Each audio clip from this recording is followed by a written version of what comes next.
a way to condition people really good at social engineering case study. Look at last year when Florida passed its parental rights bill, right? So the parental rights bill, different organizations and whatnot labeled this thing "Don't Say Gay," and that's what they tried to call it. They called this thing as that. That's what Who labeled it that? A whole slew of these left-wing groups started labeling this thing the "Don't Say Gay" bill. Well, it has nothing in the bill that says you can't use the word gay. There's nothing in it about homosexuality at all. Okay. All it is simply saying is that kids between the ages of, kindergarten through third grade, so basically 5-year-olds through 8-year-olds, should not be taught sexual content or sexual related materials. Okay. What was the name of that act? It was the Parental Rights Act. Okay. And this was a massive thing that they took in a bill that had nothing to do with, being gay, and made it into something it wasn't, and and renamed the whole thing, and then whipped up everyone into this frenzy over something that was never even mentioned or a part of the bill. I have yet to find an adult who can explain to me why we need to teach 5-year-olds, sex ed. Right. They're 5. Right. Why are we telling them they need to start understanding gender pronouns and using gender pronouns? Dude, they don't understand what a noun or a verb is. They can't even write their names yet. Right, You're making them right. do this? Why are you doing this to them? Let them be kids. Why was that? Do you know why that act was put in place? Because they were doing that. Because schools in Florida were actually doing that? It's so permeated through there. They were actually putting this stuff in there. You can... what schools were doing it? I don't have the list of them off the top of my head. That's fucking insane. There's a whole slew of them, though. That's crazy. See. And there's this one gal on, I don't use TikTok, the social media app. That's a Chinese spy app. I'm not on that thing. But there's this group called Libs of TikTok. And I'm familiar with it. Yeah. So this woman who runs this thing, she doesn't do anything with it. She's literally taking whatever it is you made on your TikTok thing and just sharing it. Right. So you made it. Reposting it. You admitted to this. You said, I'm doing X, Y, and Z, and I'm proud of it. All she did was just repost it. Right. You put it out there. She didn't create anything, just put it out there. And that's how everyone found out about this. Because you have these teachers talking about this, getting their gratification and just feeling like importance. When I got my group of kindergartners to understand why I go by my pronoun or these different things, dude, your job is to educate kids. Don't just, why is this important? Right. Why is this part of it? And it comes back to our schools are failing the basics of just making sure that our kids can read, write, and arithmetic, right? They're just not doing this. So if we're not getting those things right, then why are we going to expand into other areas, social areas like this, when we're not even getting the basics right? Our emphasis needs to be on why are our kids not being able to meet and exceed their grade levels in their education. We spend more money on education than almost any other developing nation. We do? We spend huge sums of money on education, and we have the worst results from this stuff. How come a elementary school teacher makes the same amount of money as a Burger King manager? Well, it's not because we don't spend money on the education. The money is there. It's a matter of how the money is allocated, though.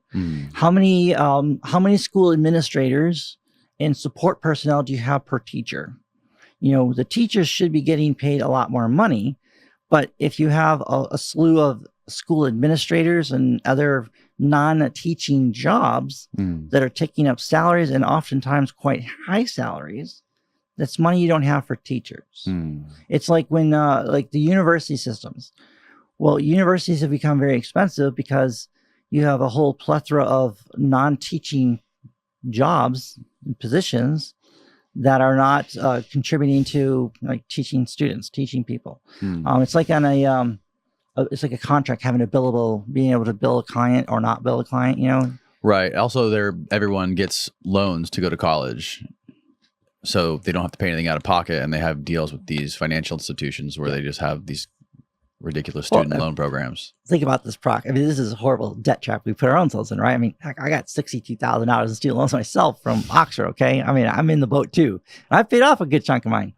But what happens is you have the federal government's going to guarantee X amount of money for tuition, right?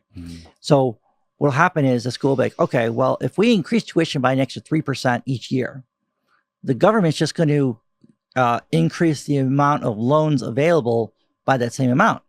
So as long as the government's going to guarantee a certain increase for the students, then we'll just continue to increase it. And the student doesn't know any better. They just want to go to college. So they sign up for these things and get it. And then next thing you know, they've got all of the student loan. They've got all these debts. And this is the worst kind of debt because it's not even, they wrote the laws for the student loans in such a manner that you can't even discharge it. Right. That's what's really How bad. much interest is on student loans? It depends. If you have a federal loan, it's usually not that bad. I mean, most my federal loans, I think, are at like 3.25%. I mean, it's not too bad. But personally, I think if the government's going to do something like that, then maybe you should set the interest rate at maybe like 0.5% or 1%. It should be just enough to service the loan, not to make a profit. Because the government actually makes a solid profit on student loan interest. Right. Because it's over $1 trillion. Yeah. They make money on student loans. And like right now with the budget deficits we're facing, part of the deficit we're actually facing is because we're not collecting the interest payments. We're not collecting payments on student loans, and whatnot. Now, it's kind of a problem. But, that's the issue. The school's allowed to keep raising rates without justifying why they're doing that because the education isn't improving, not teaching anything new and cool that's worth that jump. But we're going to charge all this extra money. I mean, we're not producing hordes of doctors and people in the STEM fields. We're producing tons and tons of people getting degrees in, English, literature, gender studies, and history. It's like, well, that's cool knowledge to know. That's why you call them humanities. That shouldn't be your major, though.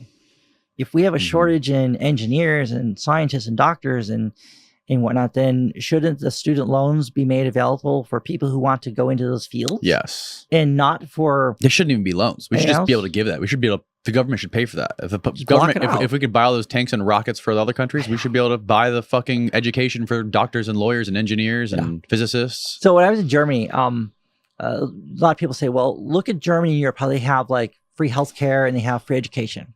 And technically that's true, but there's catches to all of that. Okay. So in the education system, it's free. And once you're in, you could stay and get your PhD. There's nothing pushing you out the door to go to work. That's why Germany has so many PhDs, so many people with PhDs, because they'll just stay as a permanent student for 12 years because the government pays them gives them money to live on, and it's free. Sounds like a lot of the rich kids I grew up around. But here's the catch. Here's the catch for it. Okay. You have to take a national standardized test. And if you don't get in a certain percentile, you don't go to college. You're just done.